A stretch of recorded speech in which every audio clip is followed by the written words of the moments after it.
The Jewish people have a system of weekly Bible readings. This is an ancient system. It was developed by Ezra the scribe.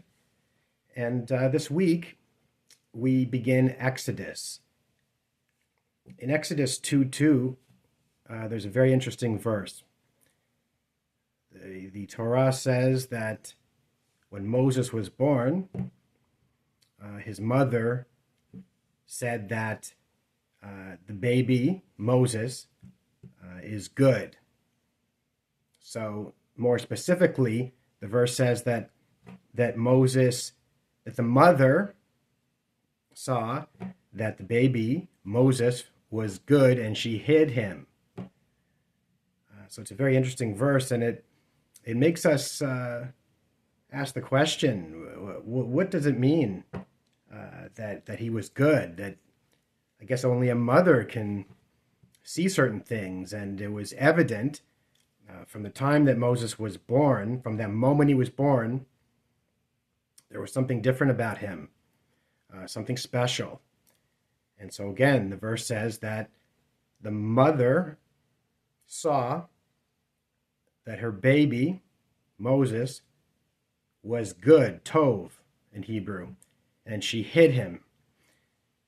So I'm asking the question, what does it mean that he was good? And what does it mean to be good? What is goodness? So we're gonna delve into this just for a minute or two, and I want to answer the question of goodness. I want to define it, and I guess if you're at home, you can be shouting out answers, and you can participate, and this can be interactive in a sense, and you could tell me, what does it mean to be good? Like, I guess you could say that good is behaving in a good way, right? That it's proper behavior. Good is acting in a way that's exemplary, that is not hurting others. The only problem with that is that the baby is just born, right? So Moses is just born, and nothing's happened. He hasn't behaved any way. He hasn't had a chance to even live or do anything. And the mother sees right away that the baby is good, and she hides him. So the ancient Jewish commentaries say that when Moses was born, there was a light, like a divine light in the home. And there was something very special about Moses, and that is connected to light. Just as in Genesis, when God created light and said that it is good. So light was called good.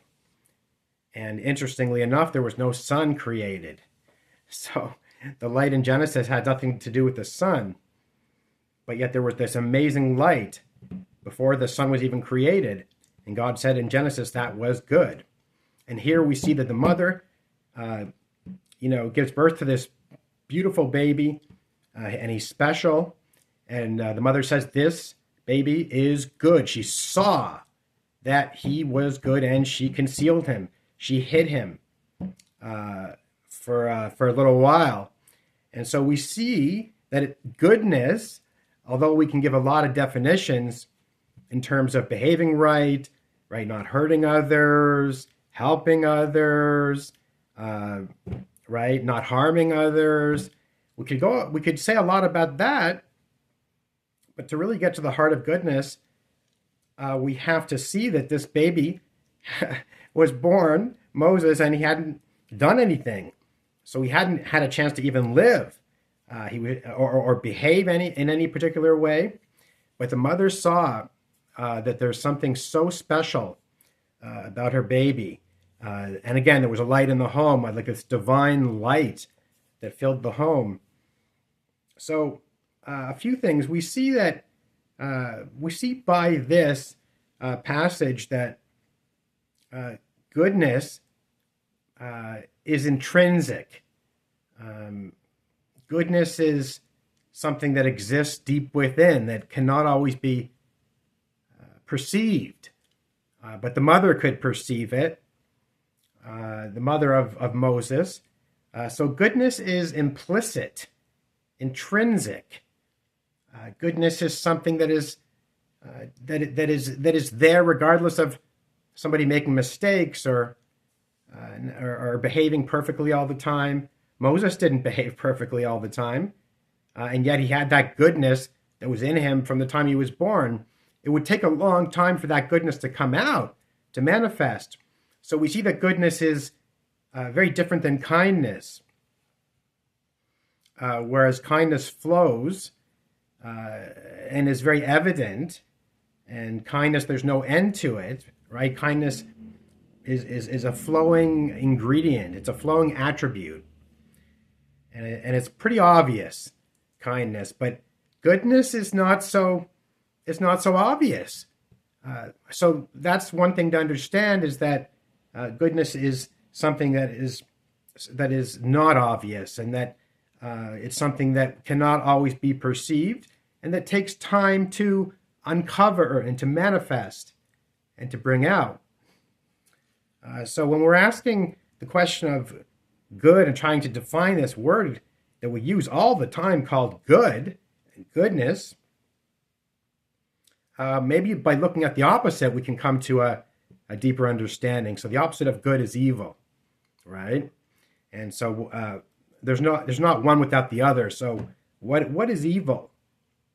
Well, I'm sure many have their own opinion, their own definition. I've spent about 40 years thinking about this, and I can tell you that my definition is that evil is anything that is not in alignment with the will of our Creator. Our Creator, God, is the source of all life and love. And so anything that takes us away from this Creator, that doesn't move us closer, right? Anything that moves us away from the Creator, the source of all life and love, is by definition evil. And we know that God's will, we understand to a large degree, it's to be giving to others, loving to others, self-sacrificing, right? We know what God's will is to a large extent, to serve others, to do for others, right? To love others, to bring out the best in others. We know this, okay? So to be in alignment with God's will is good if we understand that evil is that which is not in alignment with God's will, and that which anything that takes us away from the source of all life, anything that moves us closer to God, or anything that is in alignment with God and His will, is by definition good. Okay, so King David said in his Psalms, he said, "May goodness and kindness follow me all the days of my life." And King David was an incredible human being, and he knew that goodness was something that he wanted to pursue him, to follow him all the days of his life. And he contrasted it with kindness. So again, kindness is a more extroverted attribute. That's the word. Kindness is an attribute that is much more extroverted and external, whereas goodness is something that is more internal, introverted. It's there. The mother saw that Moses was good. She saw that her baby was good, right? She spotted it, but it's something more introverted, and it would take many, many years for Moses to access and manifest this goodness, and he would do it eventually, but it took time, but it was always there. So goodness is not something that you're always going to spot, just like the land of Israel is called good, but the land of Israel is a harsh land on the surface, very rustic, very harsh, prickly, yet the land of Israel is called good, so you need to get beyond the surface. You have to peel off the husk of the fruit to find the sweetness and the goodness. So goodness is not something that God makes obvious and puts on a silver platter. It's usually something we have to seek out, something we have to search for, peel off the husk, peel off the fruit. So the land of Israel is called a good land. God said, "I gave you a good land," right? A land flowing with milk and honey. So anything that is good is usually hidden, concealed, introverted, internal, that needs to be sought out, revealed, right? So I just want to conclude again with our definition of good. To recap, that because oh wow, we're on 10 minutes here. This is going on a bit too long. So to recap, goodness is the opposite of evil. Evil is anything that takes us away from the Creator, the source of all life and love. Okay, anything that we do on a daily basis that takes us away from that and moves us in a direction where we're actually distancing ourselves, knowingly or unknowingly, distancing ourselves from the source of all life, is by definition evil. Anything that moves us closer to God, closer to the source of life and love, is good. And also, there's a Hebrew word picture, which I think I like to end with here. If you look at because I love the Hebrew word pictures, and the Hebrew word picture for good, it's the letters. Each letter is a picture in Hebrew.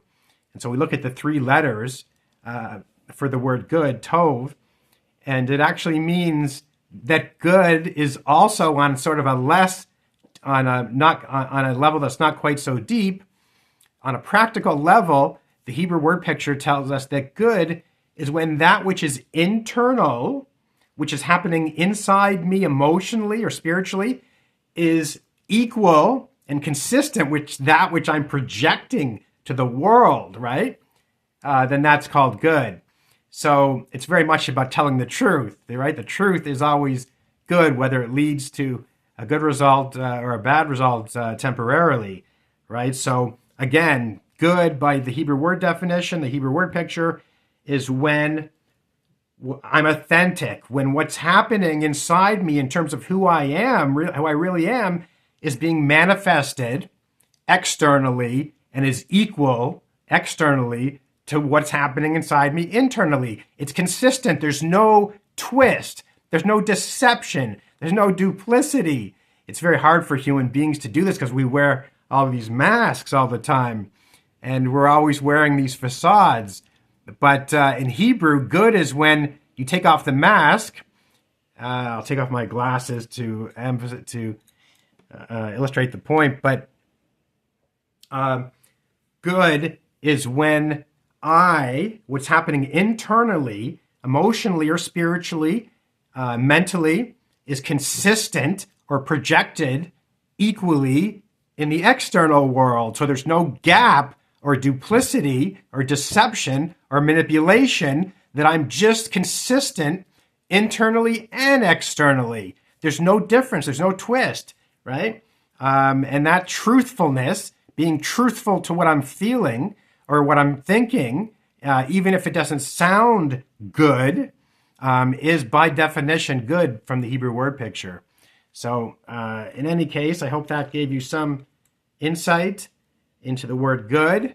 And again, the mother saw that her baby Moses was good, and she hid him and concealed him for a time. Shabbat shalom.